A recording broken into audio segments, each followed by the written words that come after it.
Launch the aircraft! Go, go, go! Ensure the starboard armament is secured for launch. We expect readiness within the hour. Yes, sir, immediately. This is the primary target zone. We attack at dawn. Secure the forward lines. Double-check the tension. Aye, aye, secured and taut. Watch the deck. She's listing hard to port. Secure her now. Heave! Get the chains on! The sea is already angry before dawn. Wind drives sheets of rain sideways across the Pacific, flattening waves into steel-gray ridges that rise and fall without rhythm. The deck of an aircraft carrier heaves beneath the boots of sailors braced against the railings. Salt spray coats metal surfaces in a thin, stinging film. Visibility collapses to a few hundred yards. Every instinct says flight is impossible. Yet engines begin to turn. Propellers bite into turbulent air. Deck crews crouch low, hands signaling through rain and darkness. Aircraft are pushed forward, noses dipping as the ship climbs a swell, then dropping sharply into the trough beyond. The carrier does not slow. It holds course into the storm. From afar, observers record what they are seeing with disbelief. According to long-held assumptions, no carrier air group should be operating now. Not in seas like this. Not in winds strong enough to tear wings from moorings. And yet, planes are lifting off, one after another, disappearing into cloud and rain. 4 Japanese naval commanders, trained to respect the limits imposed by weather. This moment carries an unsettling realization. The enemy is willing to fight where doctrine says combat should pause. That realization did not arrive suddenly. It was shaped by years of belief, preparation, and assumption, forces already in motion long before the storm formed. In the decades before the Pacific War erupted, the Imperial Japanese Navy built one of the most sophisticated carrier forces in the world. Its officers studied aviation deeply. They trained relentlessly. They believed correctly that the aircraft carrier would dominate future naval warfare. By 1941, Japan possessed experienced pilots, finely tuned carrier decks, and a doctrine that emphasized precision, coordination, and timing. But that doctrine was shaped by restraint as much as ambition. Japanese naval aviation developed within a culture that prized control. Carrier strikes were designed to be launched under near-ideal conditions. Calm seas, predictable winds, clear visibility. Weather was not simply an inconvenience. It was a boundary. Storms disrupted deck handling, endangered aircraft, and threatened the synchronization of carefully planned attacks. To Japanese commanders, risking carrier air groups in severe weather meant gambling irreplaceable assets for uncertain gain. This mindset was reinforced by experience. Japanese carriers operated with lighter deck armor and aircraft optimized for range and agility rather than ruggedness. Pilots were elite, but few in number. Each loss mattered. Training emphasized excellence over redundancy, mastery over improvisation. Mistakes were costly, and recovery margins were narrow. By the late 1930s, this approach appeared justified. Japanese naval aviation excelled in exercises and early combat operations. The strikes on Pearl Harbor in December 1941 demonstrated extraordinary coordination under controlled conditions. Aircraft launched smoothly. Waves arrived on schedule. Weather cooperated. The results seemed to confirm long-held beliefs.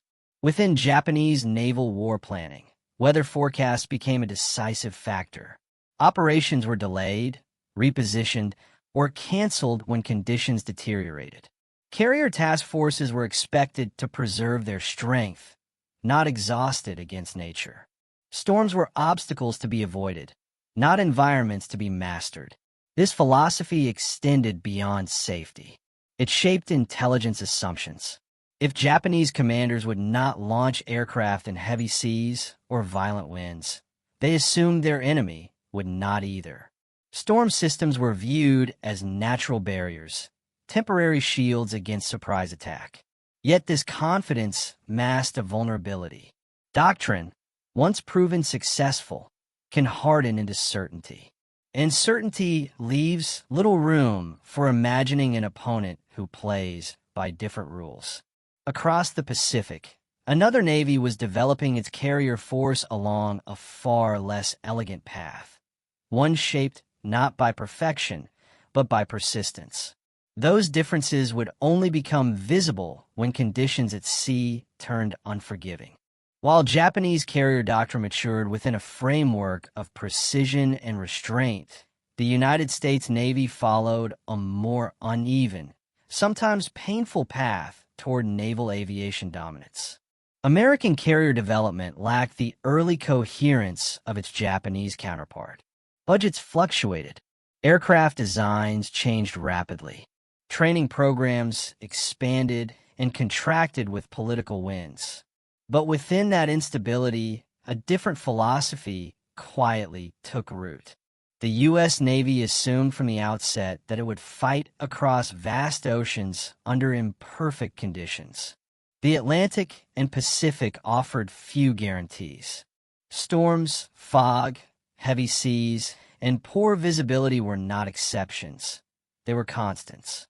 American naval planners understood that a carrier force unable to operate in marginal weather would surrender initiative to the environment itself. This understanding shaped training in subtle but decisive ways. Flight deck crews practiced aircraft handling in rough seas. Pilots learned to trust instruments when horizons disappeared. Launch and recovery procedures were refined not for elegance, but for survival. American aircraft were often heavier and less graceful than their Japanese counterparts, but they were built to absorb punishment. Redundancy replaced refinement. By the late 1930s, U.S. carrier exercises increasingly emphasized operational continuity. Launch schedules were adjusted dynamically. Commanders accepted scattered formations and delayed recoveries as tolerable risks. The goal was not flawless execution, but sustained pressure. If aircraft could fly, they would fly. This approach carried costs. Accidents were frequent. Losses occurred even in peacetime training. But the American system replaced what it lost. Pilots rotated through training pipelines measured in volume, not exclusivity. Ships entered and exited service with increasing speed. Experience accumulated broadly rather than concentrating narrowly. When war arrived in December 1941, these differences were not yet fully visible. Early encounters favored Japanese skill and coordination. American carrier crews were learning under fire. But beneath those struggles lay a growing advantage: the willingness to operate when conditions were uncertain. Weather in American planning was not a wall, it was friction. As the Pacific War expanded in 1942, carrier task forces maneuvered through unpredictable seas. Storm fronts masked movements. Low clouds complicated reconnaissance. What Japanese commanders saw as limits, American commanders began to view as opportunities. It was within these turbulent margins, where visibility failed and doctrine hesitated, that surprise became possible. The stage was set for moments when one navy would pause and the other would press forward. Those moments would expose the war not as a contest of ships alone, but of assumptions. For the men working the flight decks, storms erased the line between discipline and instinct. Steel surfaces turned slick beneath driving rain.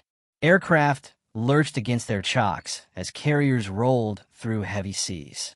Every launch demanded physical struggle, muscle against wind, coordination against chaos. Sailors shouted commands that vanished in the gale, relying on hand signals blurred by spray. One mistake could send a man overboard or an aircraft sliding into the sea. Pilots felt the danger even more intimately. Cockpits vibrated as engines strained against crosswinds. The deck ahead rose and fell unpredictably. Takeoff windows narrowed to seconds. Yet they launched, trusting training and shipmates to deliver them into air that offered no mercy. Survival depended less on bravery than on procedure drilled until reflex replaced fear. Technological angle, machines under stress. Storm operations tested carrier technology to its limits. Arresting gear absorbed violent impacts from aircraft landing with poor visibility and unstable approaches. Flight deck design. Angled surfaces reinforced tie-down points, deck edge barriers, proved critical. Aircraft construction mattered as well. American planes, heavier and structurally robust, tolerated hard landings and corrosive salt exposure better than lighter, more fragile designs. What appeared clumsy in calm air became resilient in storms. Training angle, philosophy in motion. Behind every launch stood doctrine. American training accepted that perfection was unattainable at sea. Crews practiced recovery procedures for damaged aircraft, missed approaches, delayed formations. Storms were not avoided. They were incorporated. This mindset produced flexibility.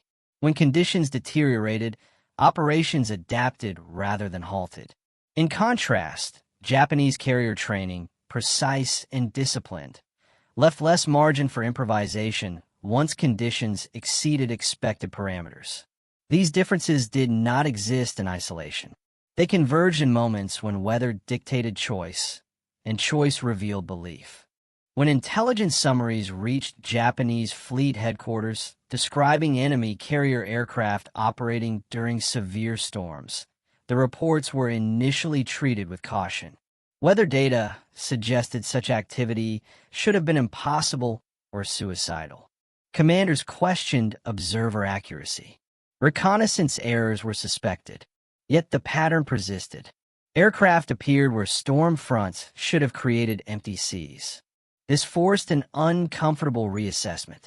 Japanese doctrine had long assumed weather as a stabilizing factor, something that constrained both sides equally. The realization that the enemy was willing to accept losses in exchange for initiative unsettled that balance. It suggested a carrier force operating beyond the limits Japan had set for itself. Enemy perspective angle. Misjudging the American threshold. Japanese planners had studied American naval aviation carefully before the war. They noted perceived weaknesses, heavier aircraft, slower formations, uneven pilot quality. But they underestimated tolerance for risk and disorder. American carrier groups were not seeking symmetry or elegance. They sought presence. Storms masked movement, delayed detection, and degraded interception. What appeared reckless in isolation became effective in aggregate. Psychological angle. When nature stops protecting you. Perhaps the greatest shock was psychological.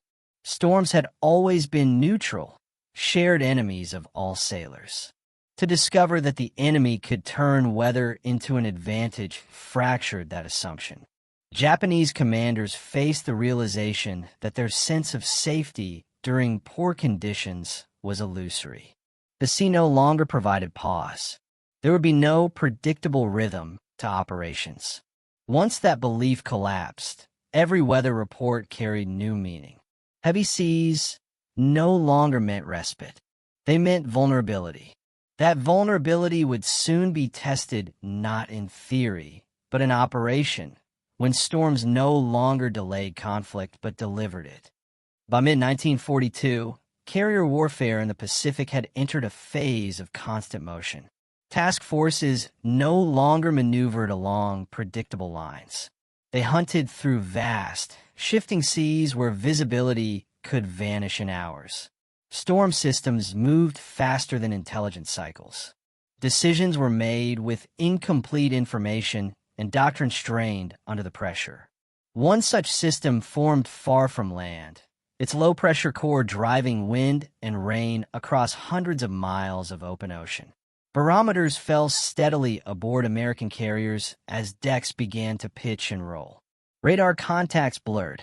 Flight operations officers studied wind speed and wave height, calculating margins measured in feet and seconds. The numbers were grim, but not prohibitive. Orders were given to continue flight operations.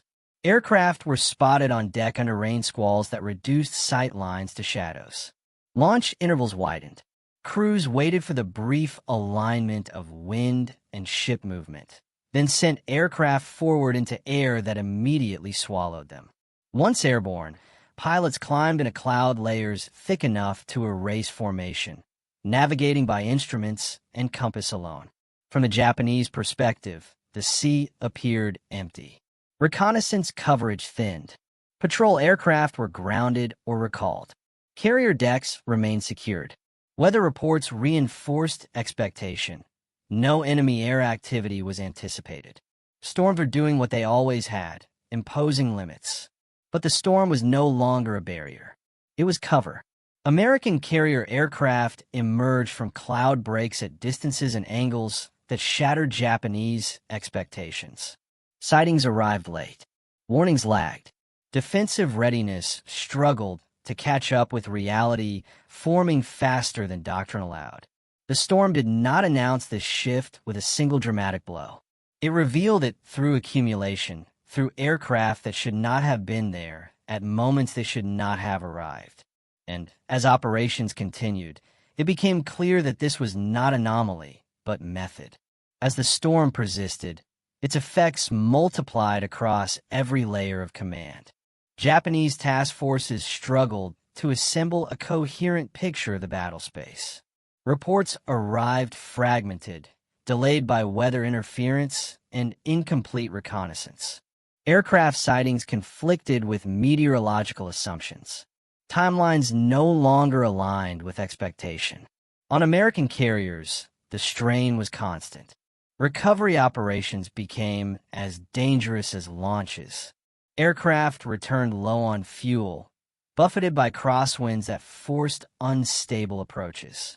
Landing signal officers fought to keep visual contact through sheets of rain. Arresting wires snapped under violent loads. Planes skidded, clipped barriers, or slammed onto decks with bone-jarring force. Losses occurred, but the air groups remained operational.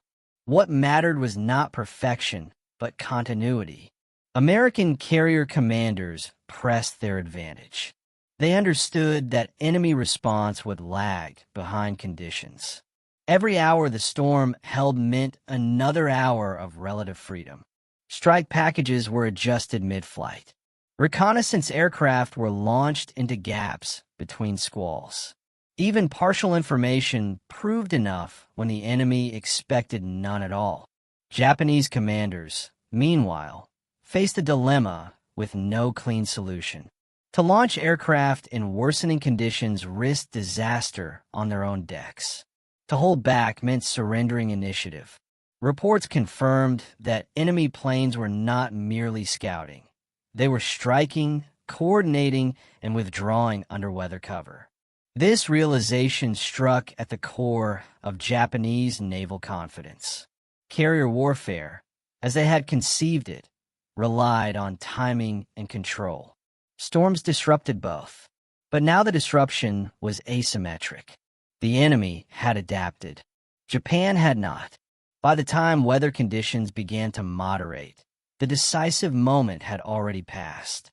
Tactical windows had opened and closed without Japanese participation. Opportunities were lost, not to superior firepower alone, but to a refusal to operate beyond assumed limits. When seas finally calmed, the damage was no longer confined to ships or aircraft. It was doctrinal. The storm had proven something irreversible. Control of the air at sea belonged to the side willing to fly when nature said no. And that lesson would echo long after the clouds broke. In the immediate wake of storm-bound operations, the effects were subtle but unmistakable. There were no grand announcements, no single engagement that could be neatly isolated and named. Instead, the aftermath unfolded through reports, adjustments, and unease within Japanese Naval Command. Operational summaries began to reflect a troubling pattern. Enemy aircraft appeared with increasing frequency during periods once considered safe. Storm fronts no longer guaranteed respite. Patrol schedules lost their predictive power. Defensive readiness had to be maintained longer, straining crews and equipment already stretched by the demands of a widening war. Losses accumulated in uneven ways. Japanese ships and installations struck during marginal weather suffered not just physical damage, but shock. Air defenses were caught unprepared. Fighter cover arrived late or in insufficient numbers. Recovery operations became frantic rather than measured. Each incident reinforced the same conclusion. Assumptions about when combat could occur were no longer reliable. Within Japanese carrier forces, the implications were profound. Launch criteria were reconsidered, but cautiously. Training programs could not be reshaped overnight. Aircraft designs could not be made more rugged in the middle of war. Pilot replacement pipelines remained narrow. Every loss still carried disproportionate weight. American carrier forces, by contrast, absorbed the strain differently. Aircraft damaged in storms were replaced. Pilots rotated through expanding training systems. Operational tempo increased rather than slowed. Weather became a factor to manage, not a veto. Intelligence assessments shifted accordingly. Japanese planners began to factor storm-capable enemy operations into threat estimates. But acknowledgement did not equal parity. Knowing the enemy could operate in storms did not mean Japan could immediately match that capability. The psychological impact lingered. Commanders found themselves wary of assuming safety based on meteorological forecasts alone. Uncertainty crept into planning cycles once governed by confidence.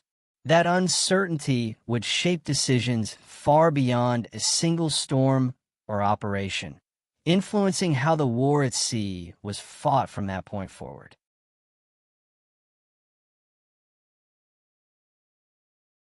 As the Pacific War ground on, the consequences of storm-capable carrier operations became increasingly visible. Japanese naval doctrine, once rigid in its assumptions, was forced into incremental adaptation. But the changes came too late and at too great a cost. Attempts were made to extend operational windows. Carrier captains experimented cautiously with marginal conditions. Training manuals were revised to acknowledge the possibility of flight operations in heavier seas. But these efforts collided with material reality. Japanese carriers lacked the structural resilience of their American counterparts. Aircraft remained optimized for range and maneuverability rather than durability. Pilots, still elite, were too few to risk freely. Meanwhile, American carrier doctrine evolved rapidly. Storm operations were no longer exceptional. They were normalized.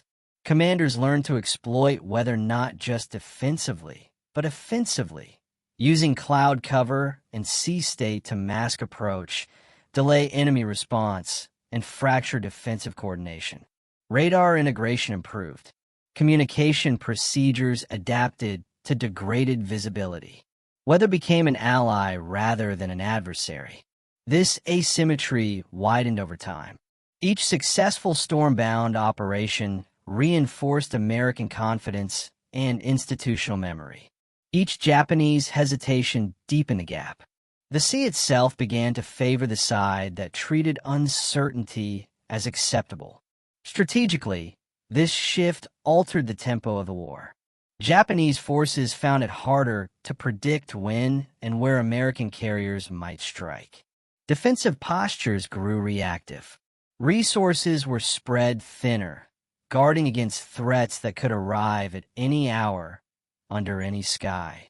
By late 1943 and into 1944, the lesson was fully embedded. Carrier warfare had become continuous. There were no longer clear pauses dictated by weather. The battle space expanded into conditions once thought unusable. What began as shock during a storm had transformed into a structural disadvantage, one rooted not in courage or intelligence, but in the philosophies adopted before the war ever began. Those philosophies would now be judged by history, not theory.